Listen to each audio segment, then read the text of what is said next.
This evening, we hairy game lords have been playing this. Garden Geckos from Tin Robot Games. What did we think? He says, punching Dave in the face. What did we think? Stay tuned to find out.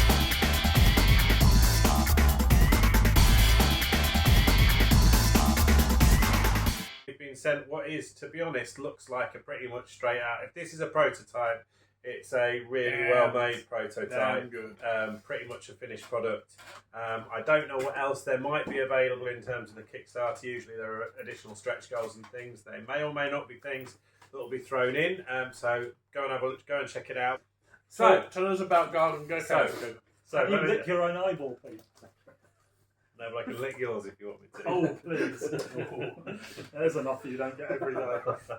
So Garden Geckos then, basically, really, it's a tactical game. So as always with the hairy game lords, even at a family weight game, AP crept in.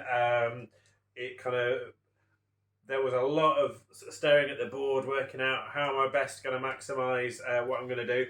But the turn sequence is really simple. You play one of your three hexes down onto the I guess the garden. You have to match at least one terrain type with somewhere that's already on the board, and then you're going to place one of these beautiful gecko meeples onto the tile that you've placed, joining it up. In doing that, you're going to be joining up two insects that are in the centre of each one of these hexes, and then you're going to be checking to see whether you've completed one of the objective cards. Two types of objective cards. One is about capturing insects, and the other one is about laying on the different landscapes. You are allowed to win one of each objective, and in the fight, well, if we hadn't finished, I had got a move lined up that would have gained me 2 cards, but that didn't happen. The objective cards all come with some insects along the bottom, and basically collecting those insects are your victory points at the end. You can also collect an insect if you completely surround one tile and your geckos are the most around the tile that you've just closed in on. And that will get you one of these beautiful insect meeples, which we'll probably see a picture of. Up close. Up close. But screen printed on both sides. Amazing. Very, very nice. I was going to say, I think the first thing probably that jumps out is the quality of the components. Absolutely, yeah. Dave, what do you always say about a I meeple? love a good meeple. You love a good meeple, I don't certainly do. These are some good meeples right here. And they're also different patterns for colourblind people, which is probably important to say. Yes. So there are a couple of similar colours. You've got green and red, obviously. There's also dark blue and black, but one of them has spots. So nice and easy to tell the meeples apart, even if you're colourblind. Or, like me, you struggle with the two dark colours from a long way away. Yeah. It meant that I could easily see which ones were mine. So that was really good. But these meeples are absolutely gorgeous. Yes, they are. I enjoyed the game. It took me a while, obviously, to understand what was happening, but then That's normal. That's not the game's fault. That's mine. Yeah, an enjoyable game. My only downside is, and it could be because I'm getting old. I am old.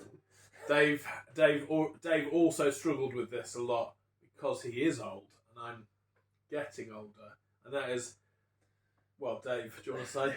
The meeples, gorgeous.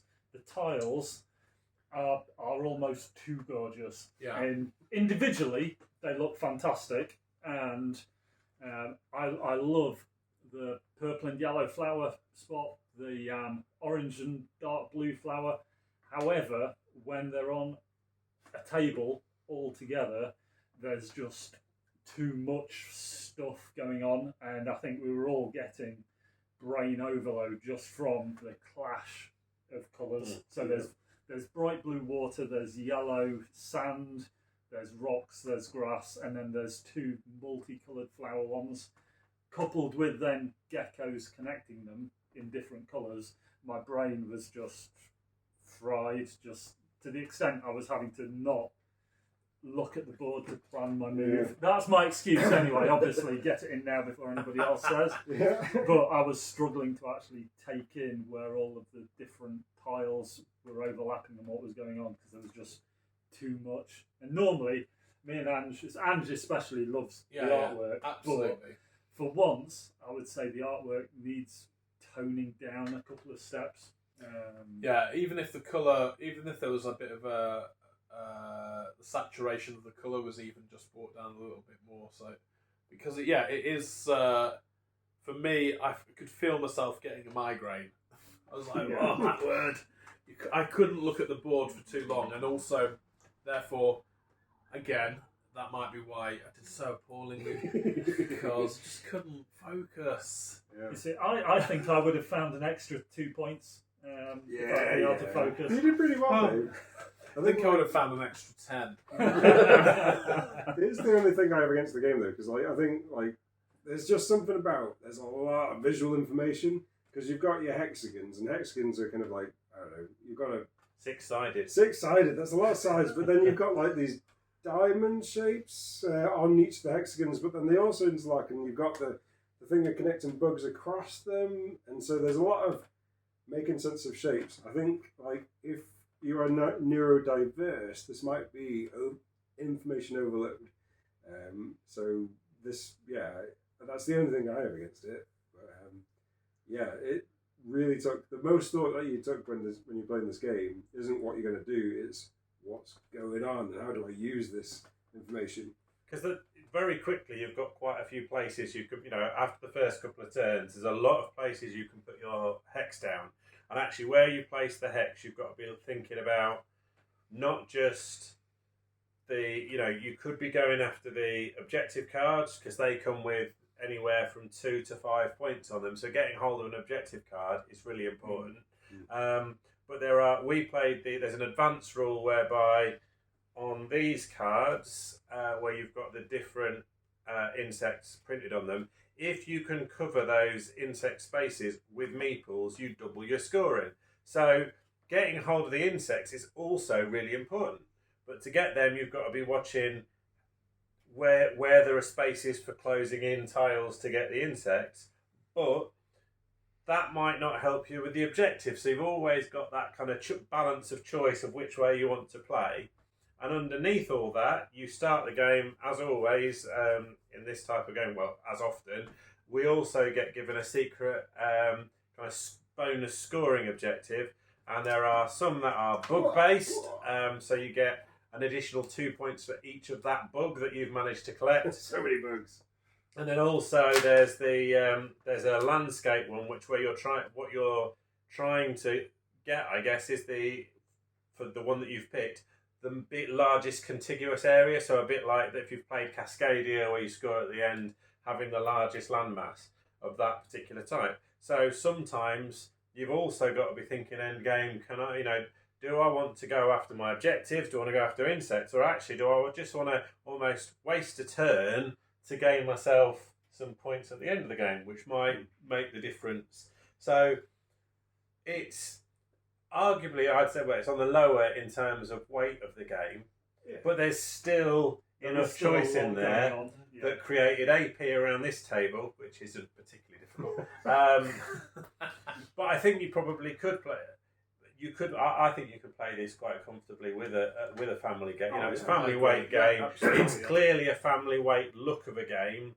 I think the 14 plus thing is purely is around the fact that these lovely meeples look very edible, and obviously small children and animals would quite happily eat them, and 13-year-olds or 13 and a half. They're not. Dave's already had 4 of them. But yeah, really, really nice. There's definitely tactics and strategy in there. I would say you've already named it once, but I would say it's probably the same sort of skill level as something like Cascadia. Yeah. It's quite straightforward to teach and play with pretty much anybody, but there are quite a lot of levels of thought that can go into it, which explains my AP. One of the things with this that is in some ways better than Cascadia for some players is that in Cascadia the rules of scoring always change, whereas this will be consistent. which is right up some people's street. And it's a little bit simpler because, like, at the end scoring, you're only really looking at one colour, whereas in Cascadia you've got to work out all the different things. Yeah. The other thing that I think is really good about this, it plays up to 6. Yeah. We played it with 5. We generally have like 4, 5, 6 players around our table now, and it's nice to play something never dragged, which was really nice. I think we actually stuck to the time limit of the game, Yeah. which is incredible. Even with Dave playing as well. Yeah. You mean it could have been quicker? Cool. Right. Well. Check this out on Kickstarter. Gecko.